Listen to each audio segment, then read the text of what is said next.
What is going on, everyone? We're back again with another video. In today's video, we're going to be talking about the World Series predictions. Now, before we get into the World Series, let's talk about the schedule real quick. We got the 7 games obviously going. The first 2 games are Friday and Saturday, October 25th and October 26th. Then we get the triple header in New York. The Monday, Tuesday, Wednesday is going to be the 28th, 29th, and 30th. And then the last 2 games, game 6 and 7, is Friday and Saturday, November 1st and November 2nd. All these World Series games will be taking place at 8:08 p.m. Eastern Time. And you can find all the action on Fox, which will be exciting because the Fox crew is definitely the best crew with all the guys they have over there. Let's get into it. Obviously, the New York Yankees are playing the Los Angeles Dodgers. Both teams have had some pretty good runs, I want to say. Obviously, both able to skip that first round from just having an insane record. Let's talk about the Yankees. They obviously played that Royals team, able to win that one 3-1. Then you play Cleveland. They win that one 4-1 to make their way to the World Series. Definitely one of their easier runs they've had in quite some time. They normally got to face a good Astros team or a good other team they usually play. Recently, it's been the Astros. But finally back in the World Series, won the pennant the first time since 2009 they won the pennant, which is the last time they won the World Series. Obviously fighting for their 28th championship, so definitely going to be an interesting matchup for them. On the Los Angeles Dodgers side, they obviously skipped the first round once again. Then they played a really good San Diego team, able to win that one 3-2.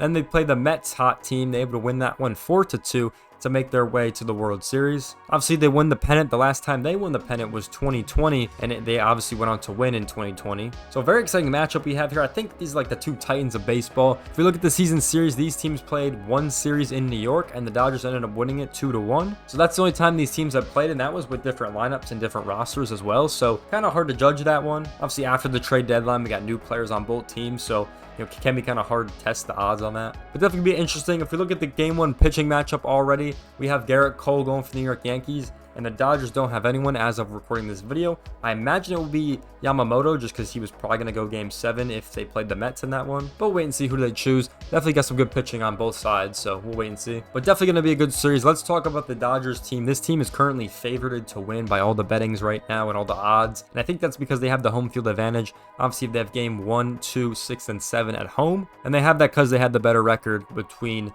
the 2 teams and they had the best record in the whole league. So that's why they get the home field advantage. Yeah, looking at the Dodgers team, I mean, this hitting core is absolutely insane. This 9, 10, 11 roster they've been using is absolutely insane. I mean, we have guys across the board that are hitting. I mean, Tommy Edman the other night was just absolutely insane for this team. Drives in like 4 runs pretty much just by himself. And then the rest of the team comes in later and just hits absolutely phenomenal. I mean, Mookie Betts is finally showing up in a postseason, which is very exciting. Obviously, we've seen what Ohtani's been able to do. Teoscar Hernandez and Kiki Hernandez have been playing really good baseball. Max Muncy had that insane like 11-12 like at bat streak when he had like a couple home runs, a couple singles, a couple walks. Able to go and beat on some postseason records as well. So the hitting's been absolutely phenomenal. I think they put up the most runs in an NLCS almost ever in like 6 games, which is insanely impressive across the board. The team was averaging like 5 runs a game or something like that. So I mean, that's just insane. If we look at the pitching for the Dodgers, this was my worry going into the postseason, was their pitching. Pitching has definitely performed. Let's be honest. The pitching has been insane.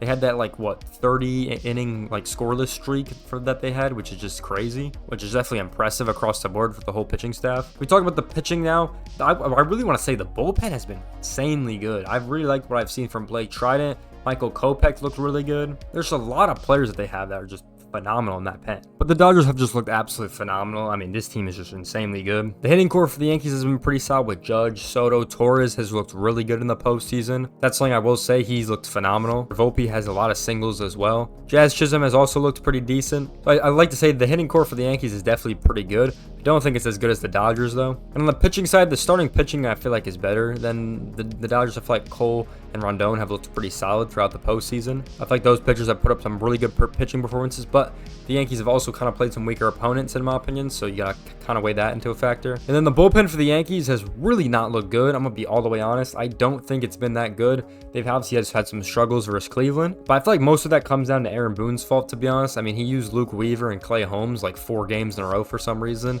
so I'm not really surprised they got shelled. But even some of the other pitchers have not looked the best, so you know, it's kind of interesting in that bullpen. I'm not really sure how I feel about it. So I think that's why I got to give the edge to the Dodgers. I mean, I like the hitting core better. I like the bullpen better. I think the starting pitching is better for the Yankees. In my opinion, I just don't see a good bullpen coming from New York in this series. So that's why I got LA. I think LA is going to win this one in a 6 or 7 games in my opinion. I really do think they're a good team. Once again, if they don't hit, I could definitely see the Yankees winning. You know what I'm saying? Like, if the Dodgers do not hit, which we have seen multiple times before, we saw in game 2 and 5 versus the Mets. And then we even saw it in game 2 versus the Padres. So there's a couple games that they just haven't hit good together. They haven't got on base a lot and set up opportunities for each other. So if that happens, then I could definitely see the Yankees capitalizing. Just extremely excited for this series. Both titans of the league just kind of going at it. I'm really excited about this one. And I think the winner for everyone is going to be baseball. So that is definitely exciting. Who do you guys have winning this series? Let me know in the comment section down below. What do you think is going to happen? What are you guys' predictions for this one? We probably got both MVPs in this game with the Judge and Ohtani, which is very exciting. But let me know what you guys think down below in the comment section. We definitely want to hear your thoughts. And with that being said, I hope you guys enjoyed this one. Make sure to like, comment, subscribe. I'll see you guys in the next one. Peace out, everyone.